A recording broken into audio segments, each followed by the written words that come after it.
a theme really starts building up when you study this much more closely in sort of an investigative way. And Alphabet was telling things to its parent company that were different than what it was telling to Waterfront.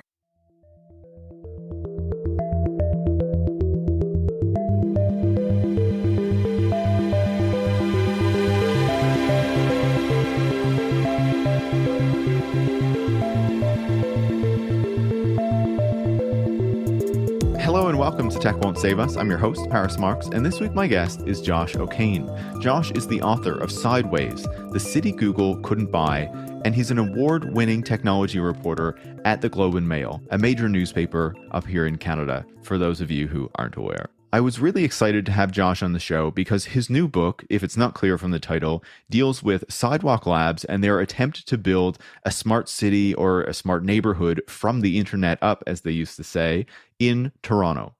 For anyone who doesn't remember, that was an incredibly controversial process. You know, there was a lot of kind of positive media on what Google could build there, what a smart city could look like, how it could help people, you know, the usual kind of techno-optimistic narratives. But from the early days of this project, there was pushback against it. There was concern about what this would mean for the people of the city as these technologies were rolled out, as these sensors and surveillance devices were rolled out through the city to collect a ton of data for a company that was owned by Google. And Google is obviously a company that we know has not always used data in an appropriate or responsible way, in a way that we would want them to use data. Obviously, it's very core to their business model.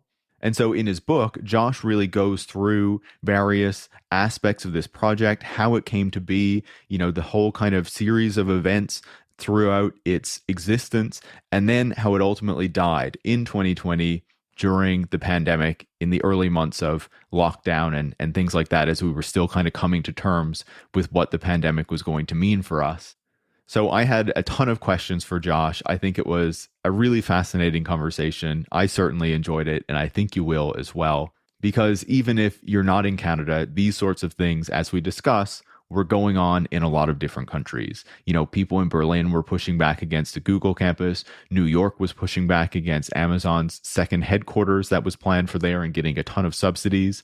People in Melbourne and Stockholm were pushing back against Apple stores that were planned for their kind of central public squares.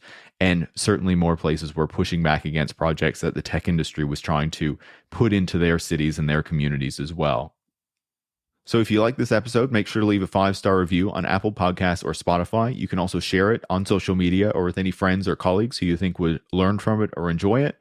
If you want to support the work that goes into making the show every week so I can have these fantastic critical conversations about all of these tech issues that I'm sure you enjoy, you can join supporters like Oscar and James from London by going to patreon.com/techwon'tsave-us and becoming a supporter. Thanks for listening and enjoy this week's conversation. Josh, welcome to Tech Won't Save Us. Thanks so much, Paris. I'm excited to be here.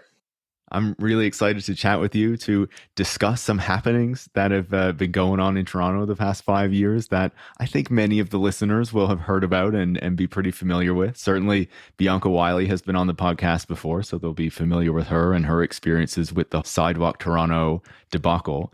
But I want to start by getting some kind of foundational information, I guess, for the listeners before we get started. Sidewalk Labs is really key to this whole project. You know, it's the partner that comes into Toronto to try to set this up. But where did Sidewalk Labs come from? How did this whole company and this endeavor get started? Sure. So, you know, at the beginning of the 2010s, Larry Page, the co-founder of Google, ascends to the role of CEO, which he had previously sort of absconded to Eric Schmidt while the company was in its sort of development phase. And Larry Page is obsessed with Nikola Tesla and wants to constantly innovate. He's not really happy doing one thing. And as a result, he sort of establishes this one group that's doing research over these things called moonshots. He wants to figure out like how he can do 10 times better than anyone else at a bunch of different things. And if he does a few of them right, hopefully some of them could be the next big, like multi-trillion-dollar market opportunity for Google. You know, a few things happened over the 2010s. There's one point where, you know, people are reporting that Larry and Sergey Brin, the other co-founder of Google, like aren't talking anymore. And over that sort of very strange, conflicting period, another secretive group within Google emerges called Javelin, and they are exploring things even more intently and intensely. And one of the things they wanted to explore was cities. And with this sort of, a small team, a bunch of people started to figure like, how can we disrupt cities? They're thinking like, oh, what happens if we build this like regulation-free, dome-covered city on the sea where we can experiment and figure out all these patterns about city living so we can invent these new technologies to make life better for people. And, they try all this. They realize you can't just, there are in fact laws at sea, and things kind of come shrinking down. They wind up spinning this out as a separate company called Sidewalk Labs. They bring in the former New York deputy mayor for economic development named Dan Doctoroff, who was a sort of a stalwart in the early part of the Bloomberg administration at New York. And he was also a key campaigner for the city trying to bring the Olympics in 2012. And he's very good at getting very interesting and very moneyed people in a room to try to bring projects forward. So they formed this company called Sidewalk Labs. It's around 2015 when this starts getting formalized. Their first vision for what they want to do is to bring cities together, much like an Olympic bid, of basically asking cities to bid on the privilege of working with Sidewalk Labs so they could build a neighborhood of the future. They do these case studies in Detroit and Denver and in the Bay Area, and they sort of develop all these potential ideas and case studies for technologies. They're still thinking about a dome in order to basically reduce the need for heating and cooling individual buildings, sort of a more passive climate-controlled dome. They want to have these very specific master plan neighborhoods. They want to really focus on building buildings out of sort of prefab modular building parts, primarily made out of wood, to sort of lower the carbon intensity of the built form. And, over time, they're thinking about putting robotic taxis and these sorts of things to sort of, efficiently deal with waste and sort waste, and to sort of develop new technologies. One of the things that they were talking about at this time was, well, why don't we equip apartments with smart mirrors so they can detect, oh, there's something wrong with your blood flow today. Maybe you have this coronary issue. These technologies exist, but they have not been implemented for a variety of reasons. Yeah, I'm not sure I want Google behind my smart mirror. and yeah, so they pitched this big idea in mid-2016 back to Larry Page, this sort of moonshot group that they're trying to bring in. And depending on who you talk to, Larry Page either really liked it or did not think the ideas were innovative enough. And Sidewalk Labs, this sort of company that brought together these really interesting urbanists and really interesting technologists who were coming up with interesting ideas, but executed in a way that, in hindsight, I think a lot of people would frame as dystopic rather than utopic. They are sort of left rudderless in mid-2016, according to many folks that I spoke with. And then, at that exact moment, this somewhat obscure government agency in Toronto called Waterfront Toronto, they had sort of lived this sort of, unless you're a really big Toronto urbanist, you don't necessarily know about their work, but their job was sort of taking this sort of post-industrial hollowed shell of a waterfront and making it more livable for the city. They got a new CEO. He's this really ambitious guy, sees a lot of himself in what Sidewalk Labs is doing in terms of their ambitions around sustainability and working with the tech sector. And he is sort of trying to figure out what he wants to do with this little slice of 12 acres that this obscure agency actually owns. Normally they developed on behalf of like other governments. And one of Dan Doctoroff's former employees emails Dan Doctoroff, and he happens to be working for Waterfront Toronto. And he said, my new CEO is, I'm paraphrasing, but, my new CEO is very interested in your work. We should talk about this new project that we're launching.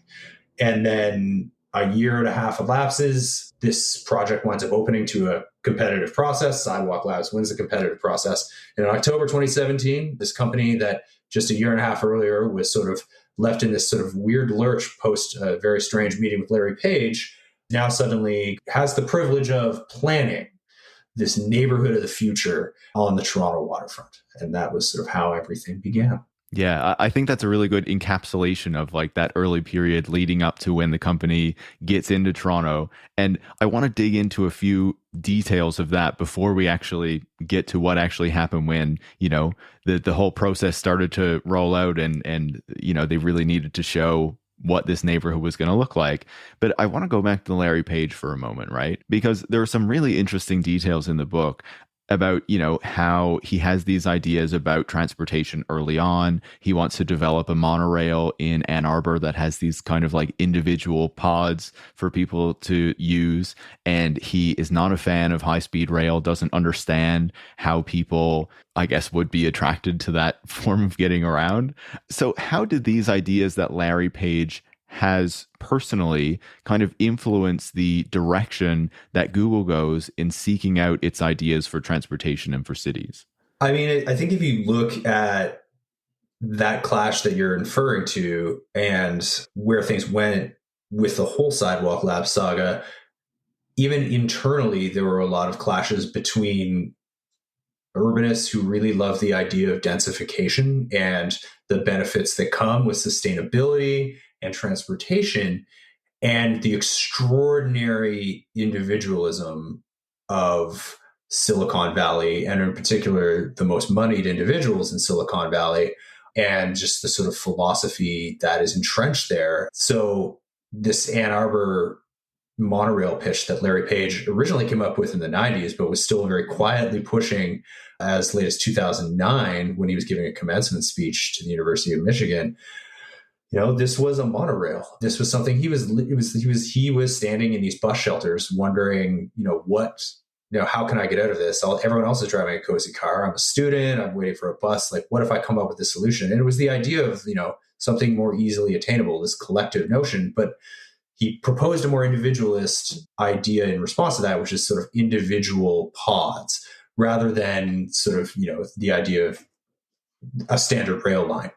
And that philosophy is carried all the way through. And, when I spoke with, individuals who were working with Larry Page at this time, that streak of sort of individualism, in some cases, it was described to me bordering on libertarianism, really ran through a lot of Larry Page's ideas. He was really trying to think outside of the box. He didn't really want that much density, but he wanted movability of buildings. Buildings on wheels was an idea that both, people were telling me and had been previously reported. These are some ideas about the cities of the future that are not necessarily reflective of how cities are actually built because of the nature of democracy and people coming together and having consultations and thinking about the slog of process. Yeah, I guess it's also kind of like, the perspective of this really rich guy who's in like the Bay Area and the really suburban part of that, and not really wanting to be in the city himself, but wanting to find some way to make these things sort of work. And it makes me think, when you're talking about his monorail project, we often see the kind of memes and GIFs of Lyle Lanley, the monorail guy from The Simpsons, being used to criticize Elon Musk. But I guess Larry Page is more appropriate for that kind of criticism.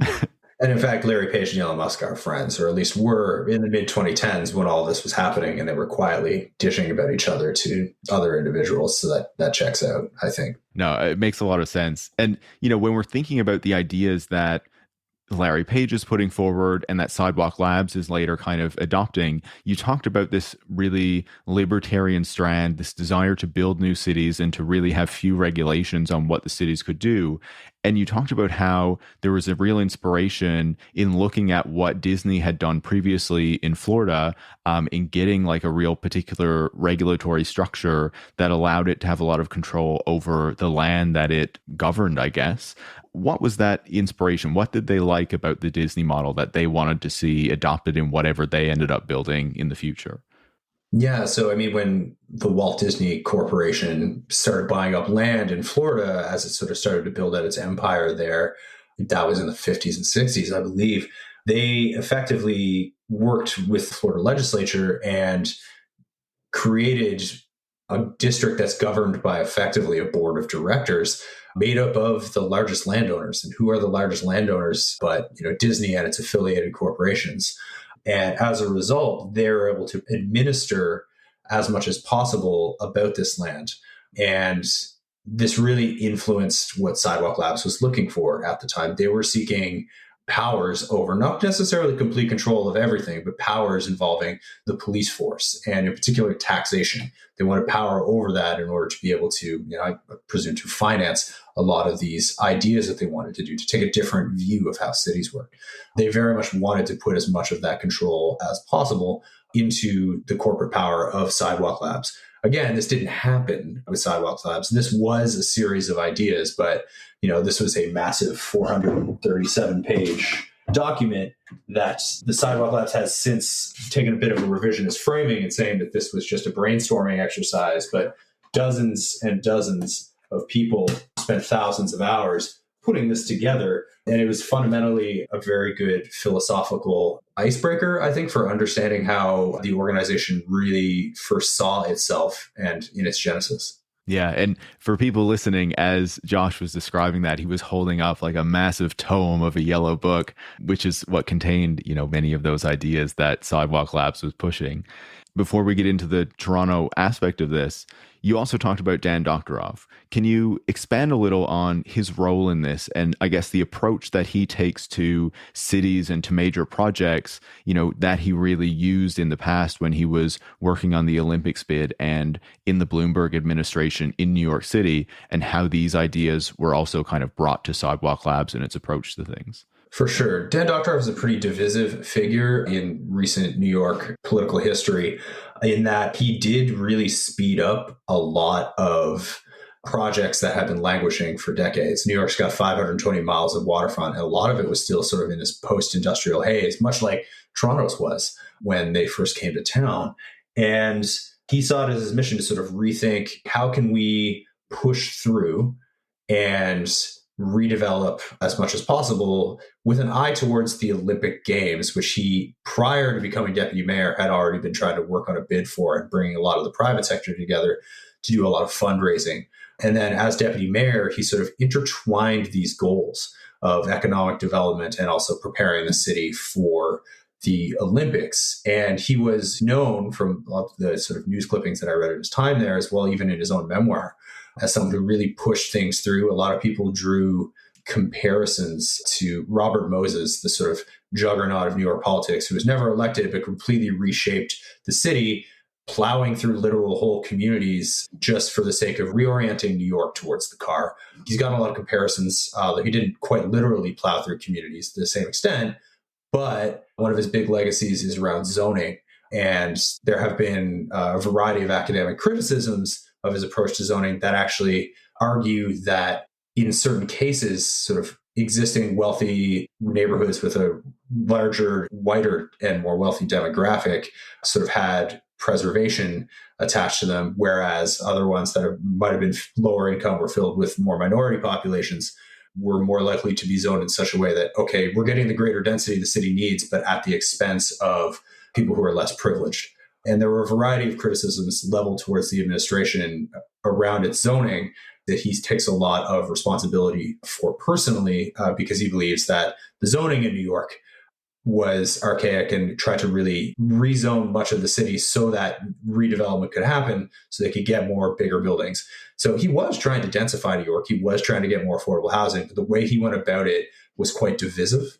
And you could also argue that it wasn't enough. New York during the time, particularly during the entirety of the Bloomberg administration, is where the math has largely been done. He was a deputy mayor for the first half, roughly, of that.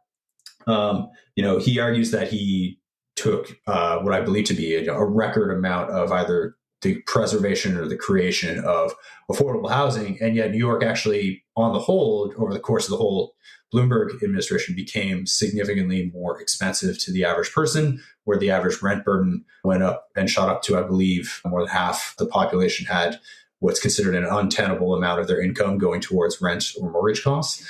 And so even though he had a number of positives towards working towards affordability and densification in New York, he left a lot of frustrated people in his wake. And it can be very strongly argued by some of his opponents that he didn't do enough. Yeah, no, I think you've described it really well. And of course, one of the things that stood out to me as I was reading your book, and it reminded me, of reading about this in the past, was how Hudson Yards, this development that, is very kind of wealthy, I guess, is very focused toward a particular part of New York, benefited from financing or funding that was supposed to be going to less well-off parts of the city, but were then funneled into this project for the wealthy. So In your earlier answer, you brought us up to October of 2017 when this announcement was being made that Sidewalk Labs was chosen by Waterfront Toronto in order to develop this small 12-acre parcel on the waterfront that was called Quayside. At that announcement, you have Justin Trudeau, the prime minister of the country, Eric Schmidt, the CEO of Alphabet, or maybe it was Google at the time, I can't remember. The mayor of Toronto is there, the premier of Ontario, Dan Doctoroff is there. They're all making this big kind of announcement. They're all excited about what's going to happen here. What is the mood when this announcement is made, I guess, among these people, but also among kind of the broader public? What are people thinking when this deal is announced? It depends on what kind of person I think you are. If you're a person who likes to be adjacent to greatness, which a lot of Toronto is very, as a city, very interested, I think, in just these kinds of partnerships. And as a result, there's a large amount of the chattering class that is very happy when this comes in because it sort of solves a lot of economic development issues without actually necessarily putting in the work on a local level. So from an economic development perspective, a lot of people locally really considered this a win. I mean, Justin Trudeau himself called it extraordinarily exciting, which set off a lot of conspiracy theories because this was a fairly tendered contest, according to, though there were a lot of suspicions around it. I spent years investigating this. The Ontario Auditor General spent a long time investigating this. But it still set off a lot of conspiracy theories about what Justin Trudeau's role was in all of this, which probably distracted from a lot of the bigger picture questions about what the consequences are of this kind of public-private partnership. But then immediately you have a lot of people who are also asking the questions like, wait, how did this happen? And what are the consequences? Like, are we going to be, this is a company that has completely single-handedly, until Facebook, then it was two-handedly, reshaped the economics, if not shaped from the beginning, the economics of the internet, largely through the collection of data of the kind of traces we leave walking around online. Well, if we're walking around a real city, we're leaving whole new kinds of data, and this could present an enormous amount of privacy concerns, as well as just even from a sort of economic development perspective, this is wealth that could be generated by a large American corporation, by data that's created by Canadians, and who should get the economic benefit out of all that. So you've got a lot of centrists who are very much about, like, economic nationalists, or how I refer to them in my book, where they're like, wait, what the hell are we supposed to be, like, is this going to be supporting the local economy, or is this going to take all this intellectual property and is it going to be benefited from in the United States? And you have a lot of other people who are saying, well, what's this supposed to mean for my privacy? I mean, this is such a data collecting parent company.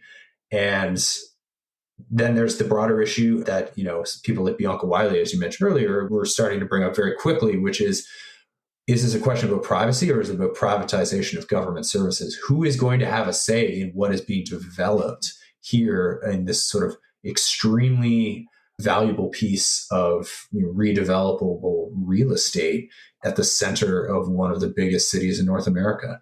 Who is going to get a say in these decisions, and is how much of that is going to go to the private sector, and what does that mean in the democratic context?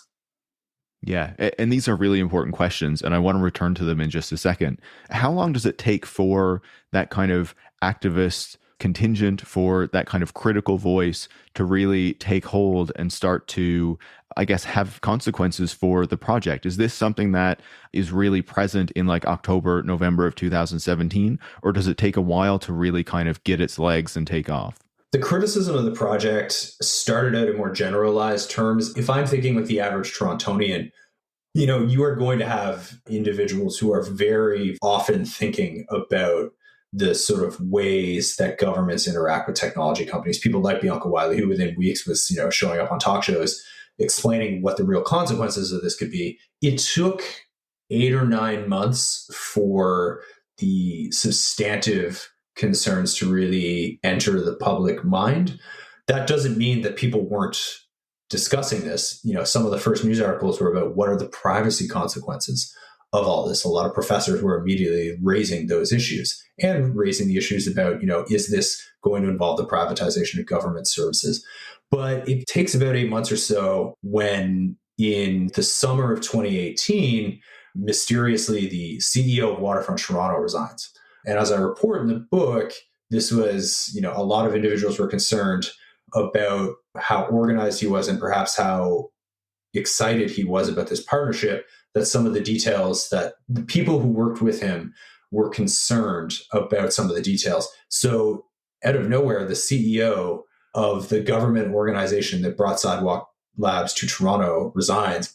A lot of people are like, well, what does that actually mean for the partnership? Like, what does this mean for the government's stewardship of what's supposed to be a public-private partnership? Where's the public part of that? And then in quick succession, you lose a handful of project advisors who are really concerned about the substantive nature of this project. You lose John Ruffalo, who is one of Canada's most well-known venture capitalists, a huge booster of the local tech economy, resigns because he is frustrated about having to sign an NDA, because he wants to, if there are things he wants to criticize them loudly and clearly, and he is walking away. Then Julie DiLorenzo, who is on the board of directors of Waterfront Toronto, winds up resigning because she's worried about the voice that Waterfront Toronto could have in its conversations with the governments that sort of fundamentally own this agency. And so at this point, that is when the controversies go from more like what could happen to what is happening.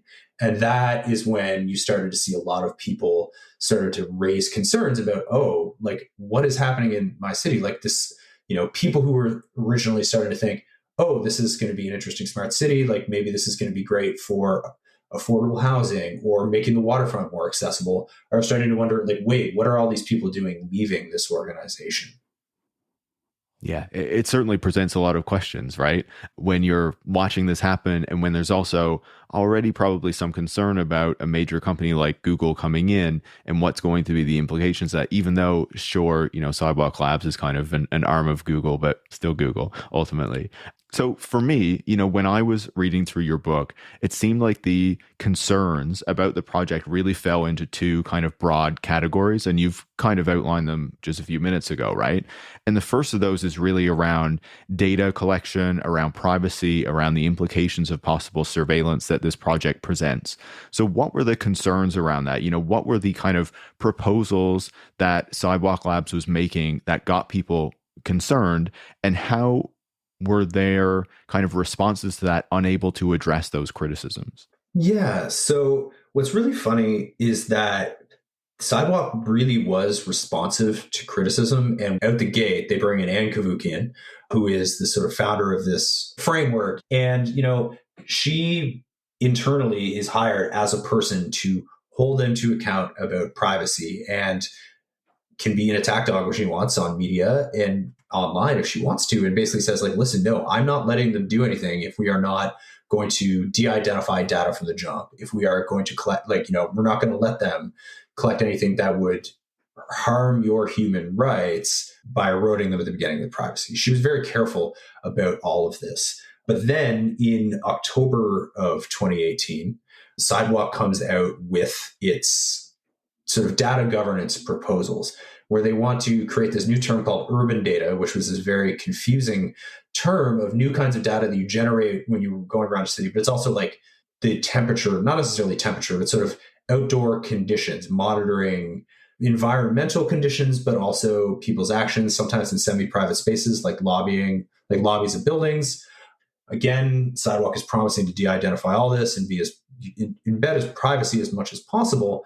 But this is when the two areas kind of start bashing their heads, privacy and privatization, which is people started getting frustrated that Sidewalk Labs was proposing a policy idea in the first place, because the idea of urban data doesn't exist within the Canadian legal framework. And I started calling all these privacy lawyers, and they're like, we don't understand. Like this doesn't exist. And it's okay if you want to present this, but generally a government is going to try to determine this, and then you can work within those constraints. And that wound up blowing up. A couple of people started threatening to resign. One person did resign, not necessarily over that, but adjacent to that. And people started getting, very concerned about what Sidewalk's role might be in making decisions that people would largely want their governments to do. And a lot of these arguments were made very eloquently by Bianca Wiley. If you are the vendor, so to speak, like, why should you set the terms with which you can play?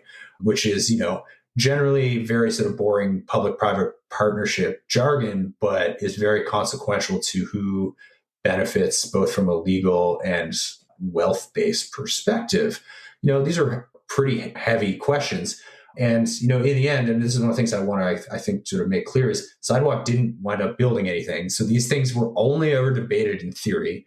And I think one of the benefits of having to think about this project in hindsight is we can think about what questions we want to ask in the future of cities, because a lot of things, and this is me just as a reporter, always trying to cast the benefit of the doubt on individuals, is Sidewalk Labs didn't do any of the things that it was necessarily accused of. It kept proposing ideas, and it was the ideas it proposed, but didn't necessarily execute, that constantly got it into the controversies that it did. And so even though none of this happened, it did, I think, probably will serve as an interesting lesson for cities and governments going forward, trying to figure out how they want to think about technologies of the future as they get embedded in cities. Yeah, I think it's a really good point, and I want to come back to it in just a second because it relates us to something that I want to talk to you about. But I want to get to that kind of second category first, right? And I feel like that, as you discussed, is really around questions of privatization, right? Like who's going to control these things that are happening around land, and who's going to own and control this land, this really key land on the waterfront, and also of control, right? Who actually has control of what is going on here? Who has the authority over what is happening? What were the concerns that were leveled in terms of what Sidewalk Labs was proposing on those sorts of questions? We talked before about the interest that the organization and some of the people higher up in the organization had around getting more powers from government in order to administer, the territories that they have control over. What were the concerns there? So in 2019, the National Observer and Toronto Star get access to the slide deck. That is an internal Sidewalk Lab slide deck that shows that they want to have powers over more than just these 12 acres, that they're interested in accessing more of what Toronto calls the Portlands, which is this even more industrialized, confusing area that's immediately adjacent to downtown, that is sort of like this hodgepodge of film studios and like a concert venue, and it's adjacent to downtown, and yet it's almost like an industrial park. And the city have been trying to figure out what to do with it for years. It's not really within Waterfront Toronto's purview, but internally and against, like without Waterfront Toronto knowing, they're talking to their parents at Alphabet about what they're planning on doing with this land. And I also want to clarify here that the company made it very clear they wanted more than 12 acres, and they believed right from the beginning and wrote it down in their response that they did make public, that they always wanted more than 12 acres. They sort of described it constantly as the Eastern Waterfront. In Toronto, we call it the Portlands. It's the same thing fundamentally. And they were very clear about this, but this leak that they were actively talking to Alphabet about it creates an enormous amount of concerns, and this is where a lot of the people who were opposed to the project rally around. And within like a week and a half or 2 weeks after this story comes out, they create this entity called Block Sidewalk, where they're trying to centralize their concerns. And, in part, some of the people, not all of them involved, somewhat modeled this after a sort of group of opponents in Berlin called Fuck Off Google. When I always joke that writing a book is great because you can swear as much as you want in a thing that will be in libraries. So there, some of the individuals involved sort of modeled it off of Fuck Off Google, which had sort of was part of a broad contingency of opponents to a startup campus Google was proposing for Berlin that was successful in sort of basically making Google back down. And they wound up paying like 14 million euros to these two social organizations to take over the space.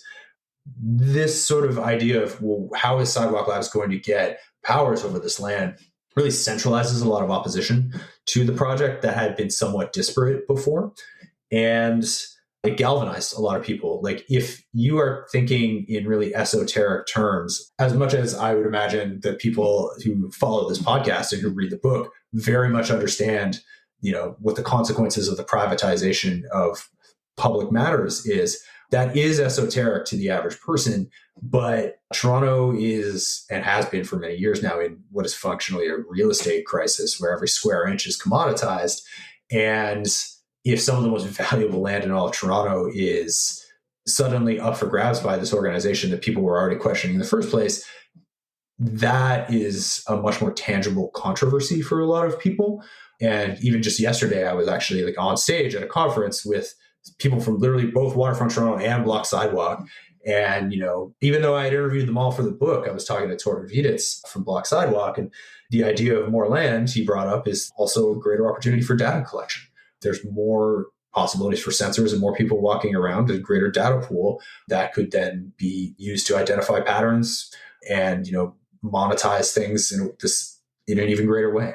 And so, these were a lot of the concerns that really started crystallizing in the public's mindset in sort of the first half of 2019. And then in June 2019, the company puts out its 4-book long, 1,500 page draft master plan where they crystallize a lot of these ideas. They reintroduce this sort of urban data category that many, if not most, if not possibly all of their independent and government privacy advisors have warned them, please don't say this doesn't fit within the framework of Canadian law. They bring this back. They crystallize how much land they want more power over. I want to be careful in saying they didn't necessarily want to build over all this land, but they did want powers over and potential financial gain from land, 16 times as much land as Waterfront Toronto had given them the right to in its competitive process, but even more than Waterfront Toronto even had the power to actually hand over. And so this draft master plan, though again filled with a lot of very progressive looking ideas and genuine ideas for the future of cities, was presented in such a way that pretty much everyone on any part of the political spectrum got frustrated at. With the exception of the individuals who saw it as a great economic booster, there was something in there for everyone to like, and there was something in there for everyone to hate. And in general, my reading of everyone that I spoke to is people leaned more towards the controversy side of it. Yeah. And I think you've described that really well, right? And one of the things that I remember being a concern is that, these technologies, even if they were restricted to the 12 acres of Quayside, these technologies would get implemented there, but then slowly kind of seep their way into the rest of the city, into other kind of systems that existed. But I'm happy that you brought up the Master Innovation and Development Plan, because I wanted to get to that, right? Because you were talking earlier about how, Sidewalk was responsive to some of these criticisms, especially around data, right? Mm-hmm. But it seemed like again and again, there was kind of this maybe even tug of war within the organization where on one hand, there would be kind of responses, they were listening, but then these sorts of things that they were supposed to have addressed or gotten rid of then keep showing up again. For example, in the innovation plan, in the master plan, where concepts that people thought had gone away, were done with, then reemerge once again. And it's like they're not listening to the people who they're supposedly consulting with or who they say that they're listening to.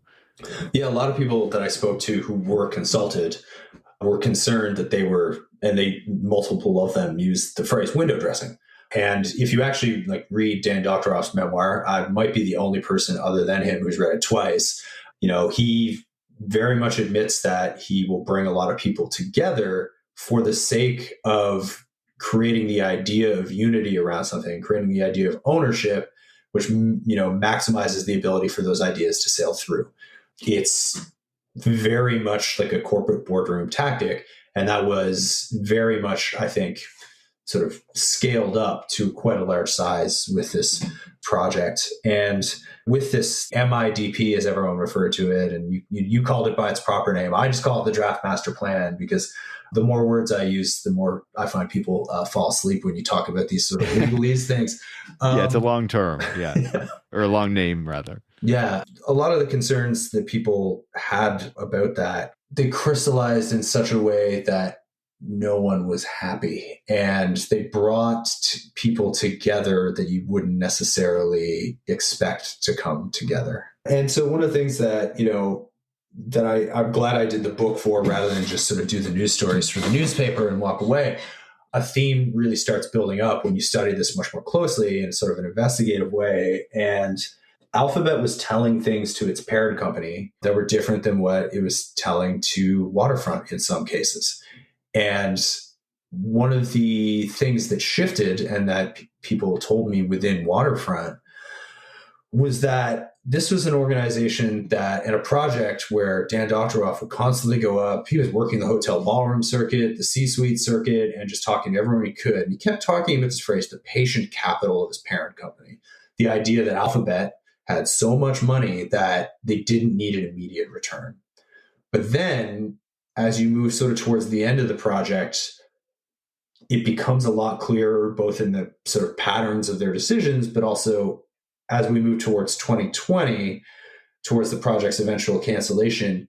Dan Doctor is there right saying this is a project that needs a return. This needs to profit. Alphabet is a publicly traded organization that it owes profits to its shareholders. That is how its governance works. And that narrative became more and more clear. The sort of, he was always talking about, oh, we have patient capital. We can take our time. We can invest this and not need a big return right away, to our parent company expects a small return, doesn't need to be a big return. And if you use that as a backdrop of what you're seeing, particularly through 2019, you can sort of see this as, okay, well, this master innovation development plan was viewed, including by people inside Waterfront Toronto, as, even if they don't get what they want in Toronto, they now have a catalog of things they can sell to other cities. And it becomes more and more clear that this is not necessarily something that is geared towards Toronto, but that Toronto is a backdrop for them to sort of work out these details in real time, which frustrated the government organization that had signed up to deal with all this, then lost the CEO that helped them sign up for that. And they're trying to scramble to bring this back into the public interest. And they are getting increasingly frustrated with this kind of approach because they wanted something that would work on the 12 acres that they had given them a contract for. Yeah. And you can definitely understand that frustration, right? And you talked in the book how it was like, even though there were these negotiations between Waterfront Toronto and Sidewalk Labs, that it was really like there was a three-way negotiation going on and Alphabet was kind of in the background and you knew it was always kind of there, right? The project, as we know, ultimately gets canceled in May of 2020. Mm-hmm. And in the book, you explain that near the end of 2019, there are changes within Google itself where Sergey Brin and Larry Page kind of step back from their roles, and that leads to less of a desire within the organization to fund these moonshots. We've already talked about the activist pressure that was there. Mm-hmm. Certainly, we know that COVID-19 really hits in March of 2020 in North America. What ultimately leads to the cancellation of this project? Is it one of these specific things? Is it a mix of it? How would you explain it? I would apply this instinct to any corporate statement that I get, which is that when a company issues a press release with a massive piece of news, that there's more than what they're writing in the press release, especially if they're not going to give interviews that day. And the argument in the press release when Sidewalk Labs left in May 2020, which was that the economics just didn't make any more sense on the 12 acres of Quayside. So journalistically, that just set off an alarm in my brain. Like, what does this actually mean? What really did cancel it? And the funniest thing about it is, after like 2.5 years of like investigating after that for the book, is that really was what canceled the project. But there's so much like more context around that. And it kind of comes down to everything that we've already talked about, which is the economics didn't make sense on 12 acres, particularly during the uncertain early days of the pandemic. But that was only because Sidewalk had been hoping that they would get more than 12 acres in the first place. And people in October 2019, after this sort of 4-month-long battle over this draft master plan, people inside Sidewalk had already been scrambling to figure out how to make their numbers work on the only plot of land that they had ever been promised. And if you look carefully at the language that Sidewalk was using in the letters it exchanged, which I'm not asking your listeners to do, trust me, I've read the boring letters. But if you look at the language that we use there, it's very tentative, it's very careful, and it really kind of underlines that the economics of the project were probably never going to work on 12 acres to begin with. I can't prove that necessarily, but the many, many, many people that I've spoken to in the documents that I've read really suggest that in order for this to financially work for them, and there was an increasing amount of pressure for this to financially work to them as Larry Page and Sergey Brin stepped down, they would have needed more than 12 acres to scale these technologies. And from like a technologist perspective, that does make sense. You want to scale as widely as possible to test things out, to make sure things work, that you're not just putting in like one traffic light at this sort of like meager 12-acre site and trying to figure out traffic patterns that might help you develop some new IP that can change the world. You can't do that on 12 acres. That makes sense. but it was still all they ever got. And even though, and we do not need to get into this, but there was a constant tug of war between Waterfront Toronto and Sidewalk Labs over what the original request for proposals was even for. And Sidewalk always insisted that there was a greater chance to get access to more than 12 acres than Waterfront Toronto ever said publicly.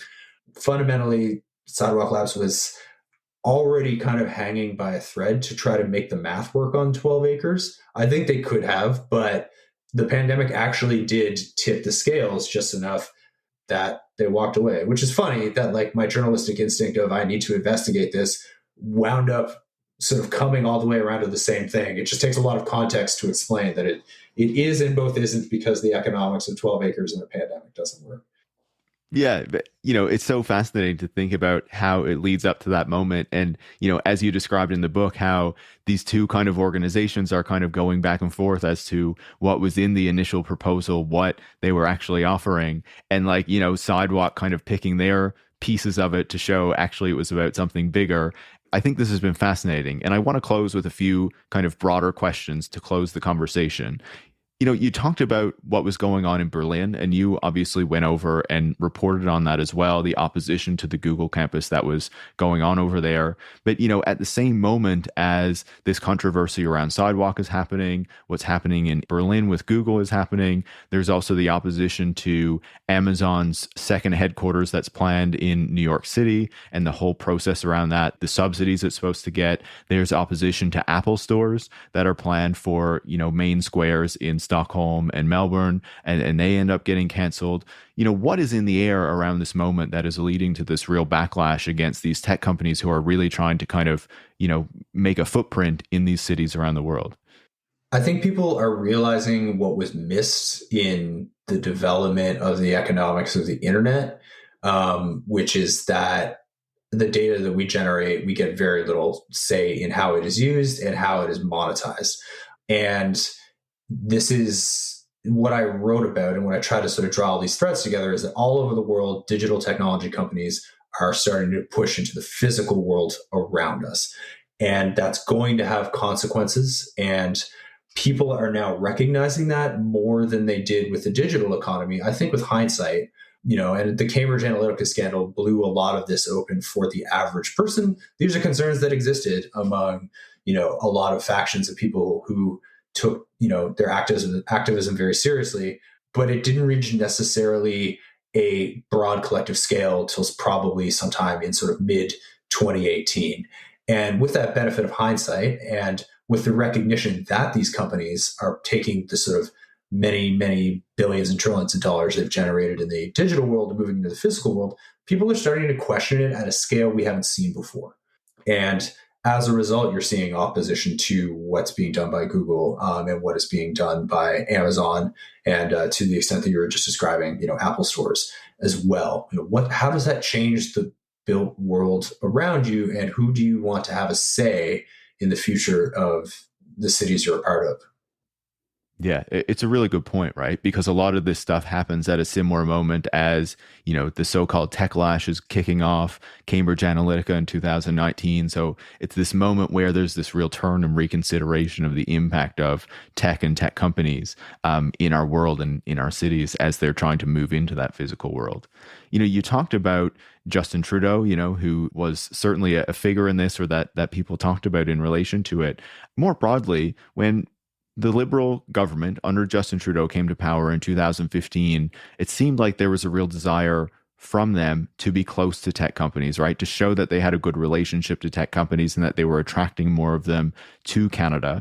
And even with the Sidewalk Toronto project, Justin Trudeau appeared at the announcement and was really excited, said him and Eric Schmidt had been talking about it and wanted it to happen. But in recent years, it's been clear that I think Trudeau and the Liberal government have been wanting to be a bit less close to the tech companies, not wanting to be at those announcements all the time and show that they're close to these giants as public opinion has changed. What explains that shift, and what role did the Sidewalk Toronto project play in it?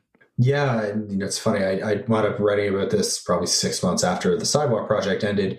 In the first term of the current federal Liberal government, there was very much a conflation between progressive politics and progress in technology. But progress in technology in a market economy fundamentally re-entrenches wealth in a lot of ways. But the idea of progress in 2015, prior to the techlash, to a large number of individuals, like it very much was, oh, that's going to be the coolest job. You're going to be the forefront of what is sort of interesting in new developments in society. And in terms of sort of how governments dealt with it, this seemed like a real easy economic development play. But I've read like thousands of pages of email chains and memos from Canada's federal government.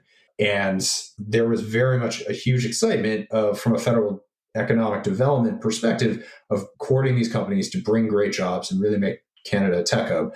Part of this, from my conversations with individuals who were sort of a part of this was a bit of a response to the conservative government that had governed the country for roughly a decade. Prior to this, Canada is a country that is built around resource extraction, and this is a lot more progressive seeming and sustainable than that. And it was a great opportunity to sort of align yourself with these organizations. Then the techlash happened. Then Cambridge Analytica made a lot of people more skeptical of technology companies. Eventually, we started talking to people sort of within the government, my colleagues and I at the Globe and Mail, and the Sidewalk Labs and Cambridge Analytica were like what made Canada's federal government kind of take a step back and rethink what they were planning on doing. And then by late 2020, they introduced like 6 bills in a row to try to regulate the internet and sort of restrict the power of large technology organizations. A lot of those bills wound up getting stalled in Parliament as the government forced another election, and a lot of them are continuing to stall, not stall, but very slowly going through Parliament. So there was a major shift, but there was almost a bit of a lag time following the techlash in terms of just actually introducing policy to address how big technology companies are interacting with people in Canada and the Canadian economy. Yeah, no, I think it's a good point. And one thing that stood out to me is, you talk about that lag, and I feel like Canada has really been behind in, taking some of these more regulatory approaches to the tech industry as compared to some other countries out there. To close off our conversation, the Sidewalk Toronto project hasn't just been canceled, but Sidewalk Labs itself is no more. It was wound up and some of its pieces were absorbed into Google itself.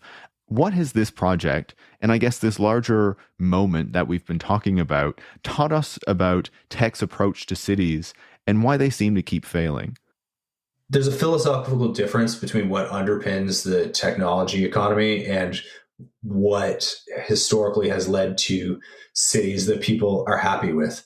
Tech often brings a top-down approach to how decisions are made, and cities, when done well, when done with this sort of least amount of criticism and most amount of happiness, are generally bottom-up organizations where people decide what's happening. And what we saw with Sidewalk Labs and what we saw with the Toronto saga was a debate from those two very different perspectives of who gets to have a say in the future of cities. And, nothing got built. Everything was only ever in theory, but I think it's a really interesting lesson for how we want to approach the way technology is embedded in cities, because it's going to happen. And if there are so many lessons that can be learned about how things work, then hopefully my book will be a good guide for that. Yeah. And hopefully we can ensure that, the way that technologies are implemented in cities is a way that serves the public and the people who, should be benefiting from these things, and not just a company like Sidewalk Labs or Google or what have you. Josh, it's been really great to speak with you. I really appreciate you taking the time. The book is so fantastic and gives such a great insight into, this moment, this whole project, how it came to be and how it collapsed. Thanks so much for taking the time. Thanks so much, Paris. This was great. Josh O'Kane is the author of Sideways, The City Google Couldn't Buy, and an award-winning technology reporter at the Globe and Mail. You can follow Josh on Twitter at Josh O'Kane. You can follow me at Paris Marx, and you can follow the show at Tech Won't Save Us. Tech Won't Save Us is produced by Eric Wickham and is part of the Harbinger Media Network. And if you want to support the work that goes into making the show every week, you can go to patreon.com/techwon'tsaveus and become a supporter. Thanks for listening.